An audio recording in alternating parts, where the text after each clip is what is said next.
শুধু নারী শিশু নয়, শিশু ছেলেরাও নির্যাতিত হচ্ছে। কে কি কাপড় পরবে, কে কি কাপড় পরবে না, এটা একান্তই তার সিদ্ধান্ত। এটি দ্রুত বন্ধ হওয়া উচিত। সবাই প্রতিবাদ গড়ে তুলুন সঙ্গে সঙ্গে। এমন আইন করুন যেন ভবিষ্যতে আর কখনো শিশুরা অনিরাপদ মনে না করে নিজেকে। নিরাপত্তাহীনতায় আমাদের শিশুরা ভুগছে। বিচারটা নিশ্চিত করতে হবে জনসম্মুখে। আইন শৃঙ্খলা পরিস্থিতি যেন কোনোভাবে বিঘ্নিত না হয়। কিছু হলেই যে হিজাব বা বোরখা এগুলো পড়তে বলবে, সেটা তো বলার অধিকার কারো নেই।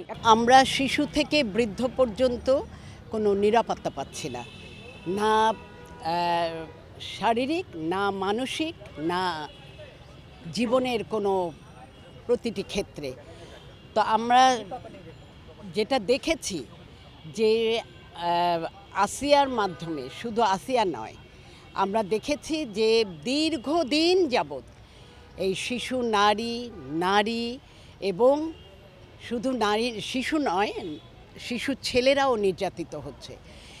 এটি দ্রুত বন্ধ হওয়া উচিত, কারণ একটি দেশের জন্য, একটি জাতির জন্য এটি অত্যন্ত লজ্জাজনক এবং নিরাপত্তাহীনতায় আমাদের শিশুরা ভুগছে। একটা সমাজ ধ্বংস হয়ে যাচ্ছে। তো সে কারণে একটা প্রজন্ম ধ্বংস হয়ে যাচ্ছে। আমরা বর্তমান সরকারের কাছে 90 দিনের একটি আশ্বাস পেয়েছি এবং আমি মনে করি 90 দিনের একদিনও যেন অতিক্রম না করে, তার আগেই যেন এটি দ্রুত বিচার সম্পন্ন হয়।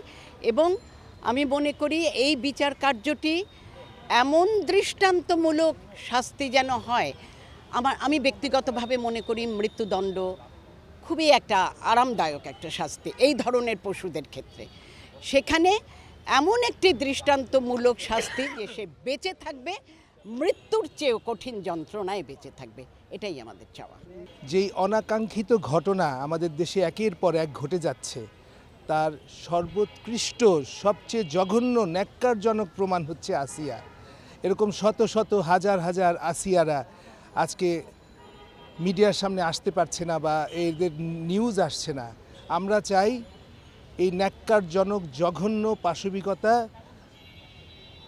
দৃষ্টান্তমূলক শাস্তি এবং ভবিষ্যতে যেন এমন আইন তৈরি করা হোক যেন ভবিষ্যতে এই ধরনের অন্যায় এবং পাশবিকতা, নির্মমতা সব কিছু যেন চিরতরে বন্ধ হয়ে যায়। এটাই আমাদের বাংলাদেশের ঊর্ধ্বতন কর্তৃপক্ষের কাছে চাওয়া, যেন ভবিষ্যতে এমন আইন করুন যেন ভবিষ্যতে আর কখনো আমাদের দেশের শিশুরা অনিরাপদ মনে না করে নিজেকে, এবং এদেশ যেন ফুলে ফলে বিকশিত হয়ে শিশুদের বাসযোগ্য দেশে পরিণত হয় এবং অন্যান্য দেশের শিশুদের মতো আমাদের শিশুরাও যেন একটি সুন্দর মাতৃভূমি পায়। এটাই আমার চাওয়া।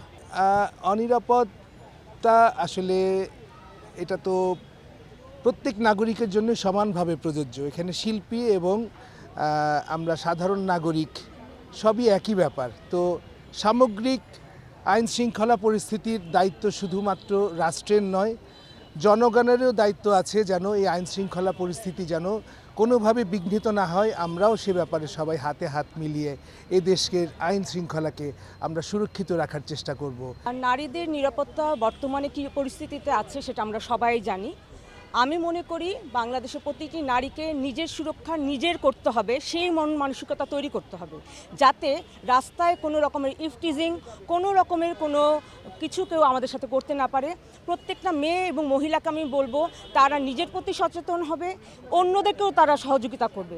রাস্তায় যদি আপনারা দেখেন কোনো মেয়েকে বা মহিলাকে কেউ বিরক্ত করছে, ইফটিজিং করছে, কোনো কিছু নিয়ে কোনো কথা বলছে, সবাই প্রতিবাদ গড়ে তুলুন সঙ্গে সঙ্গে।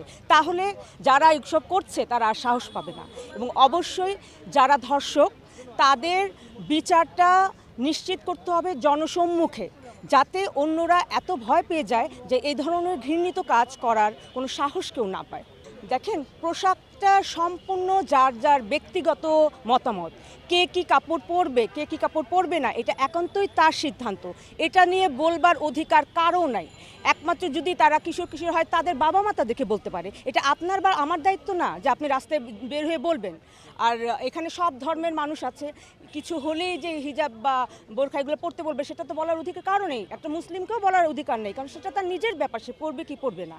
আর পোশাক ধর্ষণের কারণ না। একটা ছোট্ট শিশু এখন ধর্ষিত হচ্ছে, 2 বছর 3 বছরের বাচ্চা, তারা তো আর পোশাকের জন্য ধর্ষিত হচ্ছে না, এটা মানুষের বিকৃত মানসিকতার জন্য হচ্ছে।